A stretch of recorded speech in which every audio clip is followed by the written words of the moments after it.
Hello students, आपका स्वागत है आपके अपने YouTube चैनल प्रॉपर गाइडेंस की सी प्रोग्रामिंग सीरीज के एक नई वीडियो में। और आज की वीडियो हम लोग बात करने वाले हैं कि प्रोग्रामिंग में किसी भी प्रोग्रामिंग में कौन कौन से सॉफ्टवेयर की आवश्यकता होती है।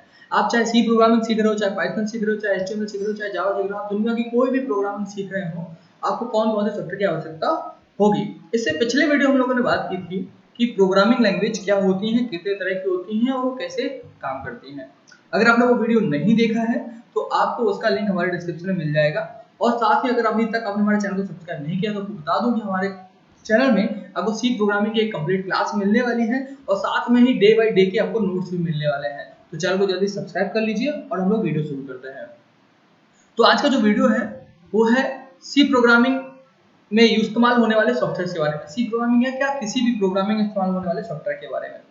तो सबसे पहले हम लोग समझ लेते हैं कि प्रोग्रामिंग सॉफ्टवेयर होते क्या है। प्रोग्रामिंग सॉफ्टवेयर्स ऐसे सॉफ्टवेयर्स हैं जिनकी मदद से कोई प्रोग्रामर प्रोग्राम लिखता है, उन्हें डेवलप करता है, उन्हें रन कराता है या चलने योग्य बनाता है, उन्हें डीबग करता है, जो भी काम होता है। यानी कि एक प्रोग्राम को लिखने से लेकर उसके सॉफ्टवेयर बनने तक जो भी सॉफ्टवेयर यूज होते हैं उन्हें प्रोग्रामिंग सॉफ्टवेयर कहा जाता है। सारे के सारे आपके जो प्रोग्रामिंग सॉफ्टवेयर हैं, यानी कि जो आपके प्रोग्राम में इस्तेमाल होने वाले सॉफ्टवेयर हैं, जो वो सारे के सारे सिस्टम सॉफ्टवेयर की कैटेगरी में आते हैं। याद रखिएगा, आपसे बहुत बार पूछा जाता है कि आपको कुछ नाम दे दी जाएंगे, असेंबलर दिया जाएगा, इंटरप्रेटर दिया जाएगा, कंपाइलर दिया जाएगा, पूछा जाएगा ये कौन सी सॉफ्टवेयर कैटेगरी है। तो सारे के सारे जो भी प्रोग्रामिंग सॉफ्टवेयर है वो सिस्टम सॉफ्टवेयर की कैटेगरी में आते हैं, चाहे वो इंटरप्रेटर हो, कंपाइलर हो, असेंबलर हो या जो भी हो। मैं आपको प्रोग्रामिंग सॉफ्टवेयर भी बताने जा रहा हूँ, वो सारे के सारे सॉफ्टवेयर कैटेगरी सिस्टम सॉफ्टवेयर की कैटेगरी में आते हैं।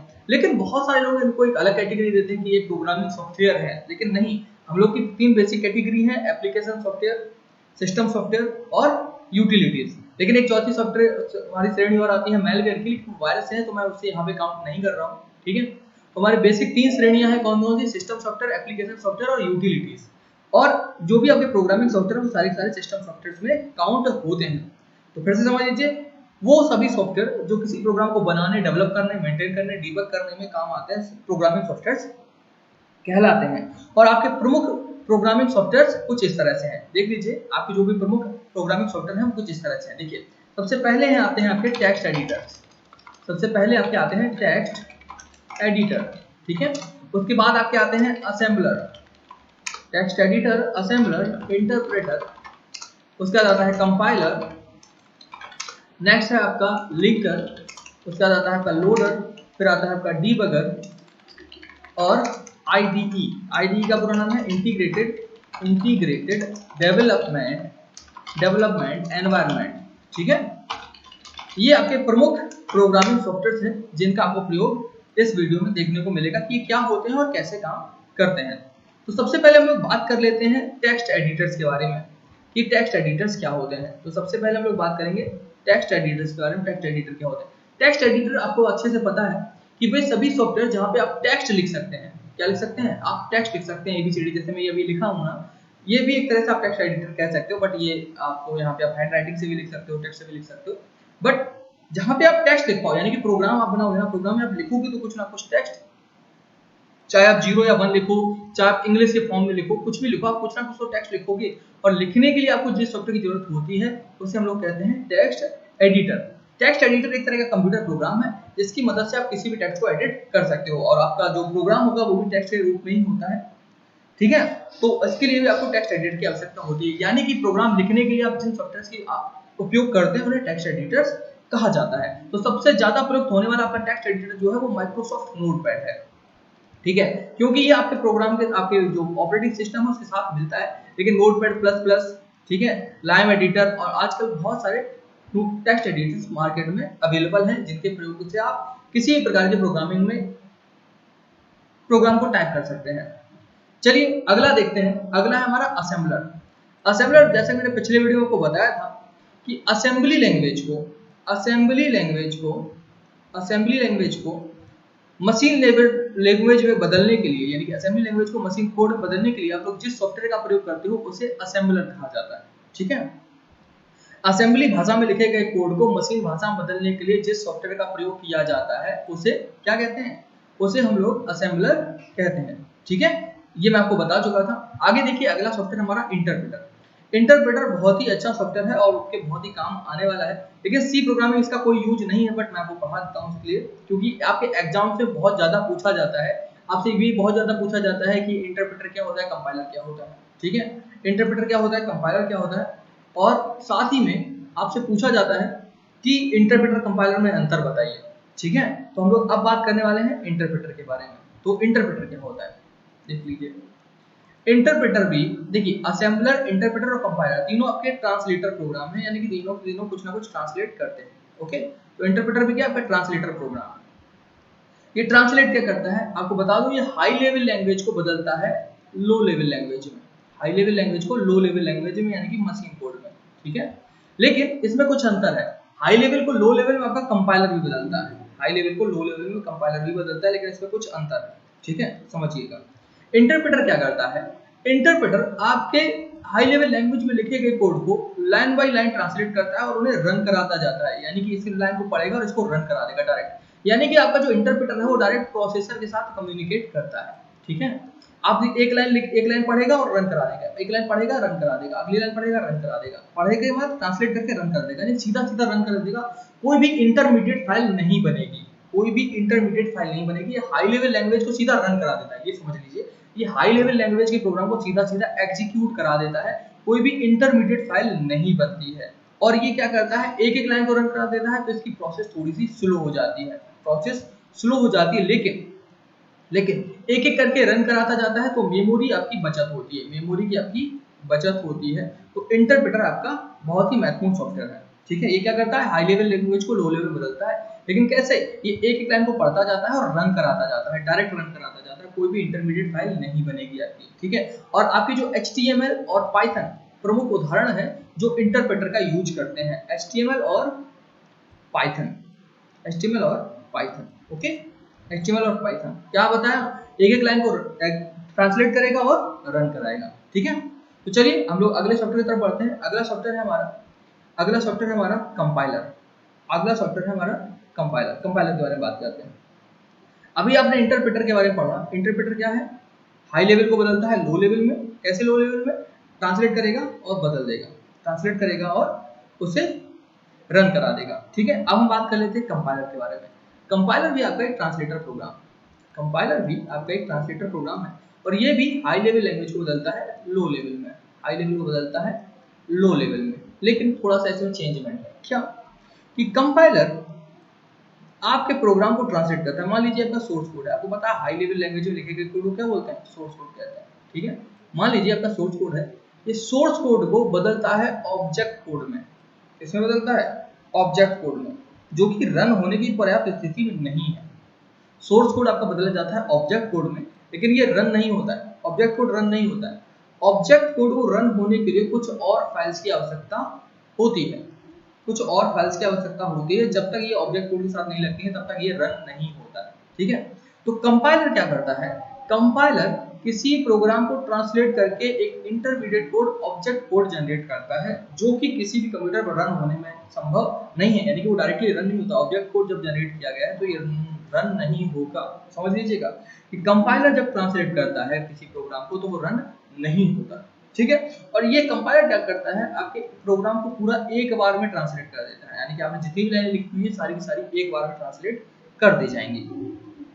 और लेकिन एक बार में ट्रांसलेट करने की वजह से इसमें मेमोरी की खपत ज़्यादा होती है, लेकिन ट्रांसलेट एक साथ होने की वजह से इसमें स्पीड अधिक होती है, यानी कि ये फास्ट होता है, लेकिन मेमोरी की ज़्यादा खपत होती है, यानी कि अभी मेमोरी ज़्यादा यूज होती है। ठीक है, ये क्या करता है, सोर्स को बदलता है ऑब्जेक्ट कोड में, यानी कि इसमें ऑब्जेक्ट कोड जनरेट होता है। ऑब्जेक्ट कोड का ऑब्जेक्ट ओरिएंटेड लैंग्वेज से कोई भी लेना देना नहीं है। ठीक है, ऑब्जेक्ट कोड एक तरह का मशीन कोड ही है, लेकिन ये रन होगा नहीं, ये रन नहीं होता है। ठीक है, इसका एक्सटेंशन होता है .obj, .obj।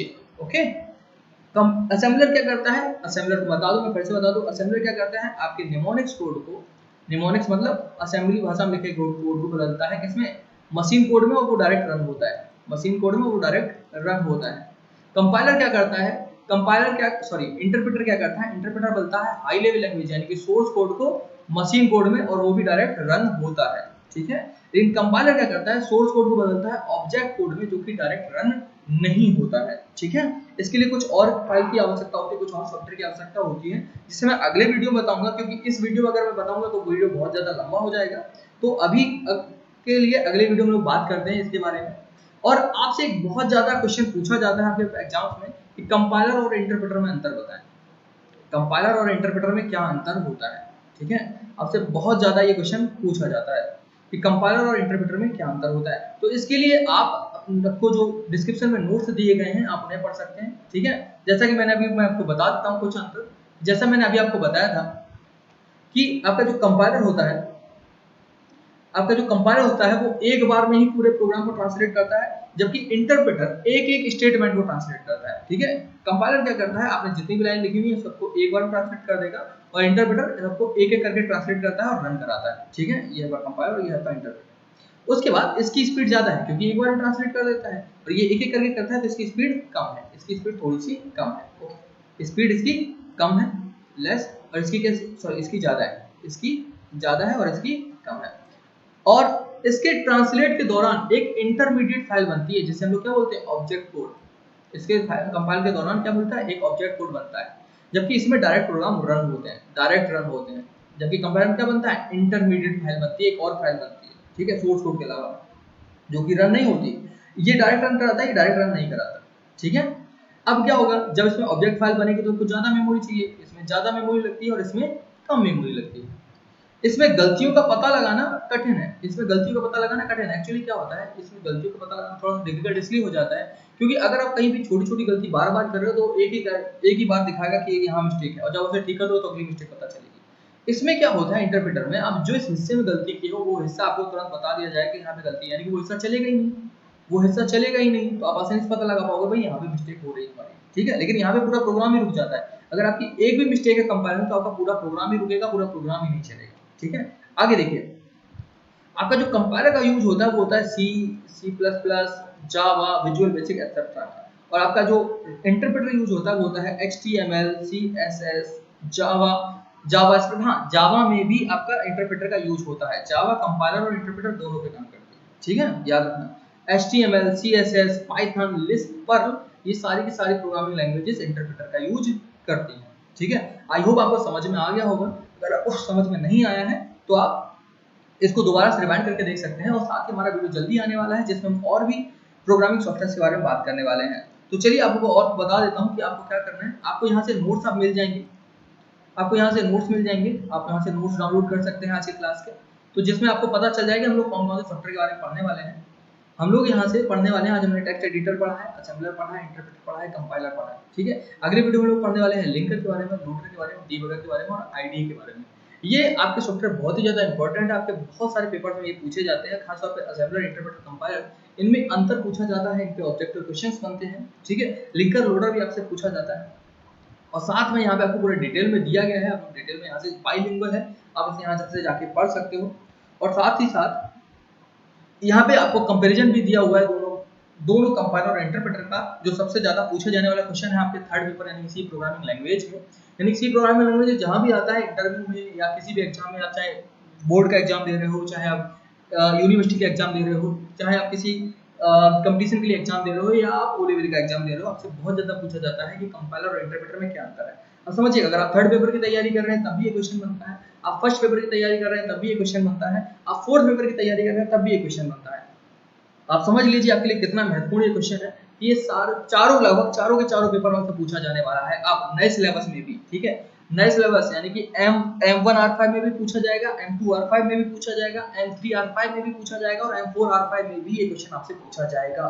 क्योंकि M1R5 में आपको सिस्टम सॉफ्टवेयर और एप्लीकेशन सॉफ्टवेयर पढ़ने को मिलेंगे, सेकंड में आपको HTML और CSS पढ़ने को मिलेगी, थर्ड में आपको पाइथन पढ़ने को मिलेगी, और फोर्थ में आपको फिर से सी पढ़ने को मिलेगी। तो आपका ये जो क्वेश्चन है ना, आपके लिए जो आज ही क्वेश्चन पढ़े हुए हैं, ये आपके लिए बहुत ही ज्यादा महत्वपूर्ण होने वाले हैं। साथ में आप इस पीडीएफ को डाउनलोड कर सकते हैं, लेकिन अगर आपको सी की पूरी प्रैक्टिस करनी है तो आप इस पीडीएफ को परचेज कर सकते हैं। उसके लिए हमारे व्हाट्सएप ग्रुप को ज्वाइन करें या मुझे व्हाट्सएप करें मेरे नंबर पे। ये 260 पेजेस की बुक है जिसमें सी प्रोग्रामिंग के सारे फंक्शंस और उसके बारे में थ्योरी आपको दी गई है। 260 पेजेस में आप पूरी कंप्लीट सी की तैयारी कर सकते हैं, वो भी पूरी बुक हिंदी में है, आप अच्छे से तैयारी कर पाएंगे। इस बुक का कॉस्ट केवल 49 रुपए मात्र है। आप हमारे व्हाट्सएप पे मैसेज करके मंगा सकते हैं। ठीक है, काफ़ी अच्छा बुक है आपके लिए। अगर आपने सी की थोड़ी बहुत भी तैयारी की हुई है या नहीं भी की हुई है, तब भी आपके लिए बुक बहुत ही अच्छी रहने वाली है। आप बहुत से अच्छे से सी की प्रिपरेशन कर पाएंगे। अगर आप ओ लेवल के पेपर की प्रिपरेशन कर रहे हैं तो आप हमारे चैनल पर जाकर विजिट कर सकते हैं। आपको यूट्यूब पे सर्च करना है प्रॉपर गाइडेंस, और वहाँ पे आपको ओ लेवल का आईसीटी रिसोर्सेज और प्रॉब्लम सॉल्विंग और प्रोग्रामिंग थ्रू सी लैंग्वेज का आपको पूरा पेपर सॉल्यूशन मिल जाएगा।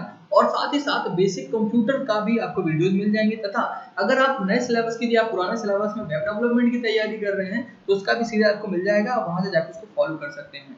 अगर आपको वीडियो पसंद आया है तो वीडियो को लाइक जरूर करें, और साथ ही अगर चैनल को सब्सक्राइब नहीं किया है तो चैनल को सब्सक्राइब कर लें, क्योंकि हम लोग सी प्रोग्रामिंग का पूरा कोर्स इस चैनल पे कराने वाले हैं। आज की वीडियो में इतना ही। Thanks, keep watching.